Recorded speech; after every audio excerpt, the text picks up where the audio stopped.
Hey, so this is the Last Great Audit. I've been watching the situation unfold in Ukraine with the Russian invasion. And I've many thoughts on many angles of it, make no mistake. My upshot right now, the reason I'm talking to you here, is about institutional, I suppose the correct phrase would be institutional competence. And we in the West have been making a great deal of comedy out of the failings of the Russian army in Ukraine. Now, there's truth to that, absolutely, and there's qualifications, right? Now, the Russian army has been embarrassed in Ukraine. There can be no doubt. The Ukrainians have, whatever numbers you believe, inflicted disproportionate casualties in both manpower and equipment, as you would expect with any situation in which some force attacks a prepared defender. Now, don't get me wrong. We've all been seeing loads of stories of Russian soldiers, conscripts largely, talking about how they weren't prepared, they weren't informed that they were attacking Ukraine, that they were lied to, that they thought they were on a training exercise, that they'd bought into this whole Azov battalion thing, which is a brief aside. You get a lot of parallels, I think, in the conservative media between the Azov battalion and Antifa. And I think that the existing parallels, they've taken about 200 sort of fringe nut jobs and expanded that to be this great cultural boogeyman. Anyway, what I've noticed, especially from my friends that are still in the military, is this clowning on the Russian military for their failure in attacking a veteran force that is well equipped, highly motivated, and well led. And as an American who has served in the military, who has served with some of the more cutting edge elements of the American military, and who has combat experience, with similar constraints, the American military would, by my estimation, probably do better than the Russian military has. I'm not sure how much better it would do. You see, what the Russian military is doing, by and large, and this is a thing that has to be appreciated, is attempting a limited war. They are trying, in big-ass air quotes, but they are trying to limit the number of civilian casualties. They are not trying to go all in on war criminess. And this is good. I would rather they don't. But broadly, they are attempting to fight the Ukrainian military. It's one of the reasons they've taken disproportionate casualties. One of many, sure. But if their goal was to level Ukraine, they could do so, and the casualty numbers would flip pretty quickly.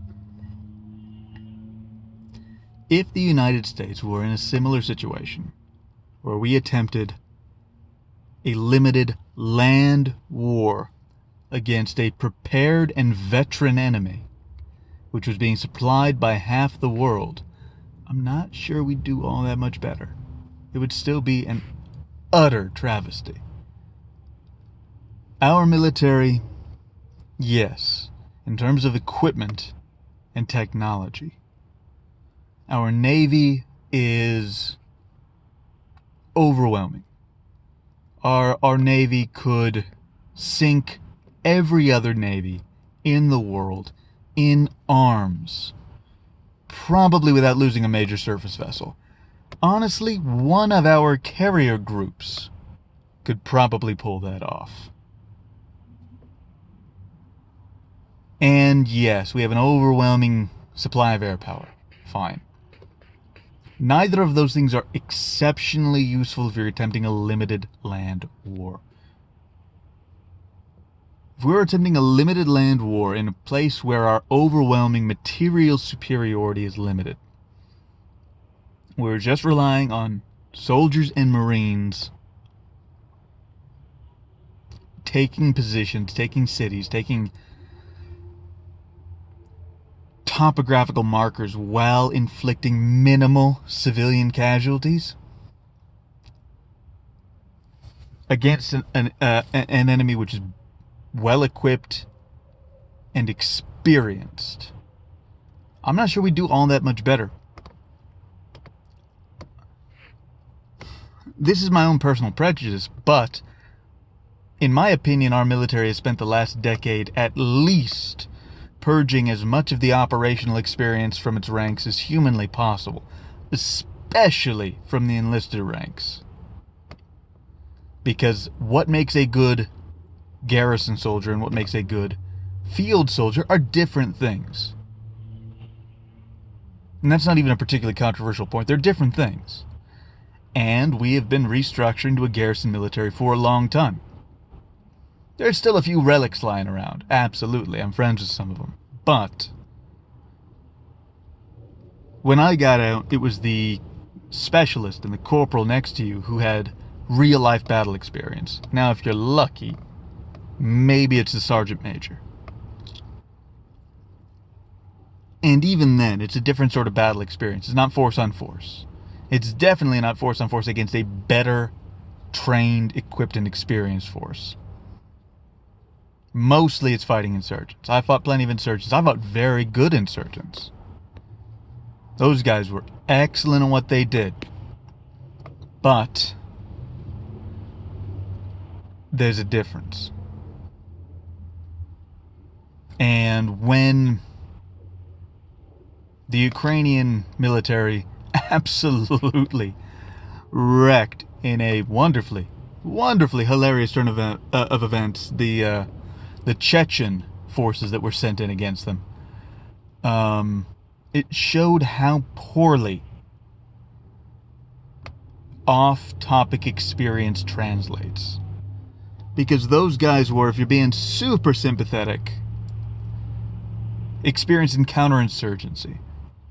Really, they were thugs who were really good at beating up and murdering civilians.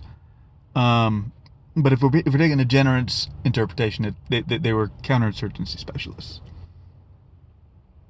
They walked right into being absolutely annihilated. Now, we don't have, even amongst our people with combat experience, force-on-force experience. And what our military should take from this is that there is a desperate dearth of operational leadership in favor of court politics.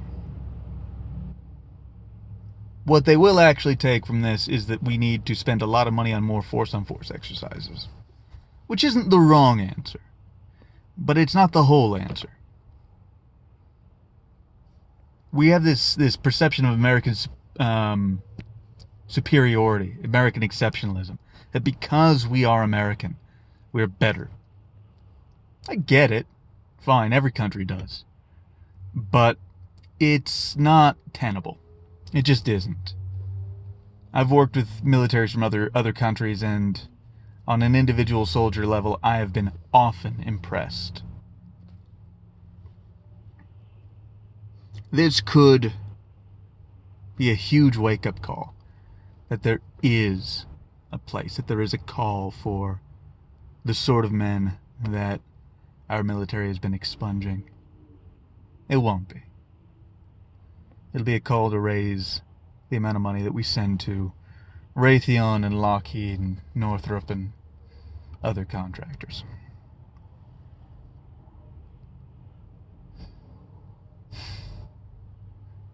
I suppose the upshot is,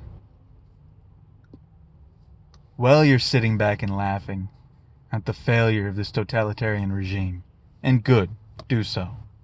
I will as well. Don't mistake their errors as being uniquely endemic of their military, of their structure, of their government, of their people. Yes, many of the forces that have been deployed inside Ukraine are conscripts, or near enough. Most of our armored forces are National Guard or Reserve, which, as much as they do not want to hear it, are militia forces. They're civilians with a minimum amount of training, often no experience. It's not a world of difference. So laugh, sure. Revel in the Schadenfreude.